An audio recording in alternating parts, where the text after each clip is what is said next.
Welcome back to Let's Play Roma in Football Manager 2019. I'm Ater and today it's Champions League time. But first let's take a look at what has been going on since last episode. And last episode was that a really annoying loss at home versus Napoli when nothing at all worked. The good thing with this loss is when it comes to my episodes, a lot of people watch this one, and of course with a lot of people, I'm a very small channel, so a lot of people to me is still a pretty small amount. But a lot of people watch this one and very few watch this one. So hopefully you all missed that one and think, yeah, he's a great manager, he's always winning big, and nobody saw this episode, so I'm okay with that. But since that, we bounced back big time, destroying Lazio and then destroying, let's see how to pronounce this team, I'm probably going to butcher it, but Salernitana, maybe-ish. And a fun thing is, as you might remember from the first episode this season, ARP scored 4 goals, and that's basically crazy. I mean, look at this, 4 goals. But Nicolas only got an assist, no goals. And then Nicolas was injured for the Napoli game, so when he came back from the Lazio game, he was like, well, ARP scored 4 goals last game, I need to step it up for this one. So he started off by scoring a hat-trick, and then ARP realized, hey, I need to stop slacking, and scored 2 goals himself. So my top goal scorers has been just sensational this season. And of course, it's a little bit charming that our good friend, our dear Edin Dzeko scored Lazio's goal. I mean, family's worst, I've said it so many times before, but still, we have a lot of love for Dzeko in this save, because I mean, everybody knows what he means for Roma. And that brings us to this league table, and we are actually topping it. But Napoli, the team that beat us, as you can tell, they are 1 point behind. But they are undefeated. They, together with Juve and Chievo, is undefeated this season. We have the loss, but they have picked up a few draws. That's why we are ahead of them. But it's really close in the top here. I mean, 4 games, it should be close. But so many teams in between, like 1 point margin. But yeah, today's Champions League time, and we are playing versus PSV. And PSV in this save is no joke. They have won the Dutch league every single season. So this is the 4th season, as you know, and they have won the 3 previous seasons. So they are a very good team in this save, and they can't be taken lightly. But I would say our main opponents in this group stage of Champions League should be Real Madrid, because this is our group, and we probably got one of the tougher groups in the group stage in Champions League. And Real Madrid, of course, you know how good they are. The only good thing is, you can tell from this statistics, is they have actually already played. And they played with Hertha, and they only managed to get a draw. And I would say, if we want to win this group, this is a very good result for us. So clearly, I mean, we can probably going to struggle against all of these teams, but most likely Real Madrid is going to be the favorite. And whenever they are struggling, that's good news for us. And if you take a look at this, they were actually winning. Hertha was winning all the way into extra time when Madrid managed to equalize. And it's only been like 2 days of rest between these 2 episodes, so I more or less rested everybody that I knew was going to start Champions League game. I did rest for this game, so I'm happy with this result away. Big win, even though we rested a lot, like basically all our strikers and all our defenders and so on. So this is where we're going to start. I didn't mention it, but Unda made a comeback. Last game? No, not last game, because he was rested last game, but the game before that. And he's been out since like basically most of the preseason. It was his first game, and he actually scored a goal. So a great comeback from Inder. Also, a thing that happened a few days ago is just before the transfer window closed in other countries, Barcelona actually made a huge offer for him. I think they offered like 90 million for him, and clearly I turned it down because our transfer window has closed and we don't have time to change things around. But it was a huge offer, and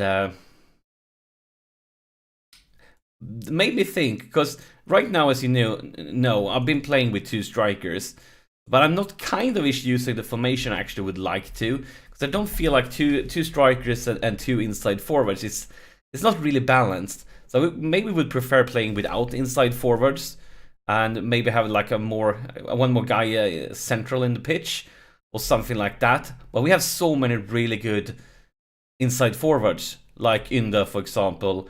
like Kluivert and so on. So I feel like when we have those players, we need to use them. But maybe, yes, maybe one day in the future, I'm gonna sell all our inside the forwards and build a completely new formation with like maybe one extra central guy or three strikers or something like that. That could be really interesting. But look at, no, it's a free kick. I was about to celebrate, but clearly one of our players must have fouled them. Look at statistics, it's pretty close here with chances for both sides. But currently the ball is in PSV possession, working their way towards our side of the pitch. I don't like it. Focus, guys, win it back. Far too easy when you can run just like that. But here is Kluivert, we can turn it around. Maybe a counter-attack. We're not playing counter-attacking, but this is definitely oh, that's going to be a penalty. Now's the question, will this be a red card? Will it be a professional foul? No, just a yellow one. And Arp steps up with the penalty, and he makes no mistake. And of course, away wins in the Champions League is very, very powerful. Because, I mean, at home we need to win every game.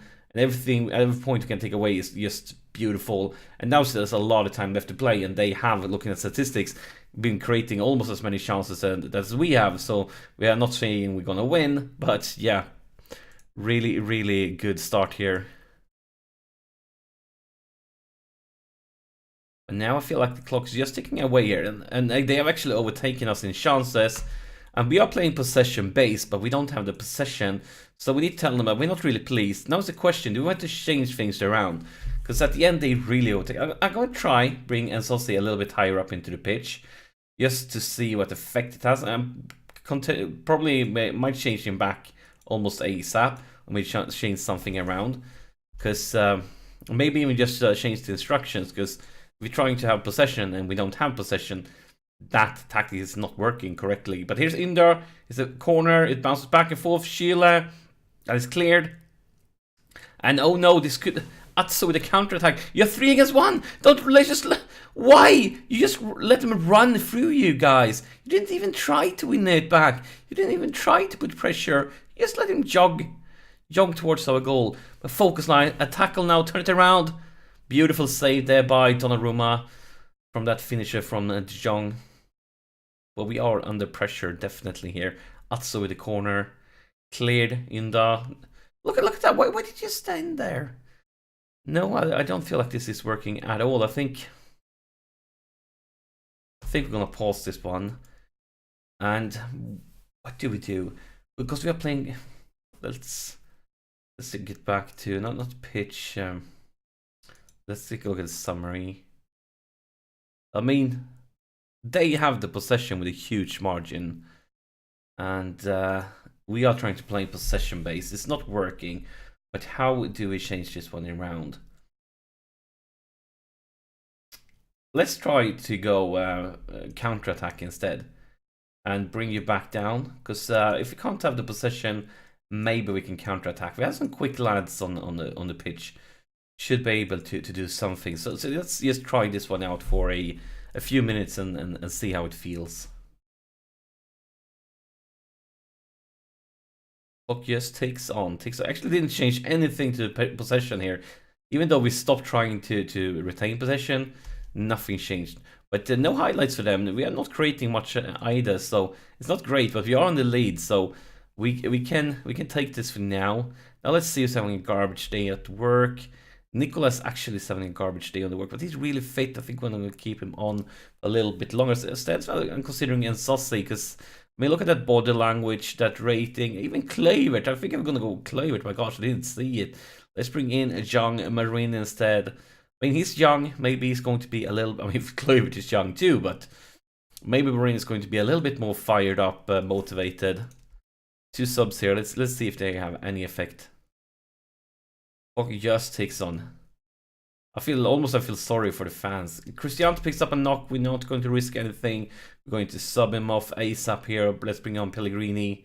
Taking no risks. But yeah. They are creating a few chances here. But no highlights at all. We're into extra time. It's only 3 minutes. And hopefully, this is actually a lot of time. So we might get a real highlight here. We actually might get one. A beautiful tackle though. Intervene there. Tonali. Inda, he's kind of lonely, needs some help. And that was, why Inda? Why? My gosh. Tonali, cross for Marin. A lot of room here for Marin. Could advance. A lot of place into in the middle. Here's ARP, and look, I can't really say we deserve this goal, but at least, I mean, we changed things around to counter-attack. What was this goal? We intervened the ball here, and we counter-attacked, and we scored. So the tactic at the end worked. But yeah, clearly not one of our best games in this save. But I don't care. Winning 2 goals against none, taking 3 points away in a Champions League game is always, and as you can tell, no offside at all, is always a good result.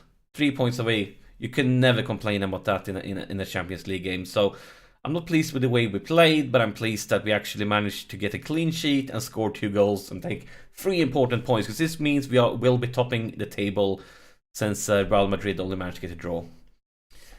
And yeah, this... Actually, what am I going to tell them? I'm going to tell them. I'm going to stay positive. I want to keep the morale up. So I'm just going to say positive things here. And then I'm going to give you a little sneak peek what's coming up next. Because if you take a look at our schedule, you will notice that our next game is going to be a big one. And a very difficult one. Because next game coming up is Juve away. One of the toughest possible games you can get in this series. And Juve, I mean, they are such a good team. They're actually spending like twice the amount that we are on wages. And yeah, going to be one of the tougher away games of the season. But that will be in the next episode, so make sure you don't miss that one. And they are currently 1 point behind us, I believe. Yes, yeah, 1 lousy point. So we're basically at equal. Fulton, they have that home advantage. Definitely going to be a big test for our team. But enough talking, as I said. Thank you so much for watching, and I'll see you in the next episode.